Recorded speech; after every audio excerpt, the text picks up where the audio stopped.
Welcome to Fame Finder.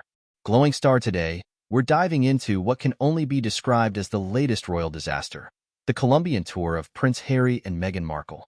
Once the golden couple of the British monarchy, they now seem to be grappling with the harsh reality of fading stardom. What was supposed to be a grand, dazzling showcase of their global appeal has shockingly unraveled into a spectacle of awkwardness, missteps, and, yes, empty seats.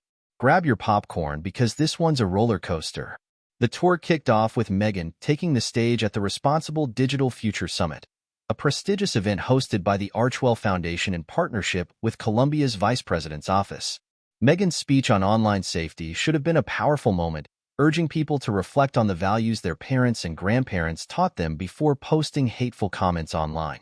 A noble message, indeed. But here's the problem. Barely anyone was there to hear it. Yep, that's right.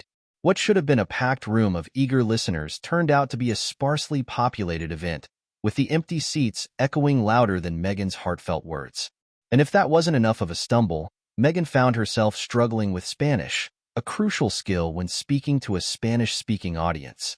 While she certainly gave it her best shot, the language barrier created an awkward disconnect between her and the few attendees who did show up. Imagine traveling all the way to Colombia only to watch the audience look around, bewildered, wondering if they even understood what was happening. Yikes. As if day one didn't already set the tone, the next event was no better. In fact, it was another flop, this time held at a venue with even fewer seats. Maybe they were trying to manage expectations? But here's the kicker. The few people who did turn up found themselves sitting under the blazing sun, waiting for Harry and Meghan to arrive. And guess what? Hardly anyone stayed. The turnout was so small that some speculated they might have tried to pull the same crowd-boosting tactic from their Nigeria tour, allegedly hiring a crowd to cheer them on. But in Colombia, even the rumored rent-a-crowd seemed unavailable, leaving Harry and Meghan to face their empty venues alone. Now, you might think that after such a rocky start, they would have pulled out all the stops to turn things around. Sadly, the tour continued to spiral downward.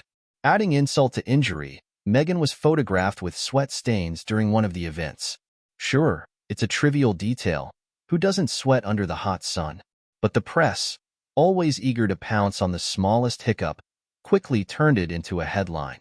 Then there was Harry's thinning hair, which, let's be real, was hard to ignore. Together, these little embarrassments painted a picture of a couple whose glory days seemed to be slipping further and further away. The stark contrast between their current reality and the once glamorous, jet-setting lifestyle they once enjoyed couldn't be more glaring. Remember when they were the dynamic duo, breaking free from royal constraints and carving out their own path? Those days seem like a distant memory now, as Harry and Meghan struggle to maintain the level of relevance they once commanded. But perhaps the most absurd aspect of this entire tour was the staggering level of security that accompanied them. Reports claim that over 3,000 security personnel, including military forces, were on hand to ensure their safety. Imagine that, heavily armed guards patrolling empty venues, standing watch over a non-existent crowd. It's almost poetic, isn't it? A perfect metaphor for the futility of this entire endeavor. The extreme measures seemed wildly out of place, raising questions about what, exactly, they were trying to protect. In the end, this tour has accomplished one thing. It cemented Harry and Meghan's status as figures of fading relevance. Their attempts to stay in the spotlight have only highlighted how far they've fallen from it. Instead of capturing the world's attention with their star power, they've found themselves facing the uncomfortable truth that their influence is dwindling. So, what do you think? Are Harry and Meghan just going through a rough patch, or is this the beginning of the end for their public influence? Drop your thoughts in the comments below.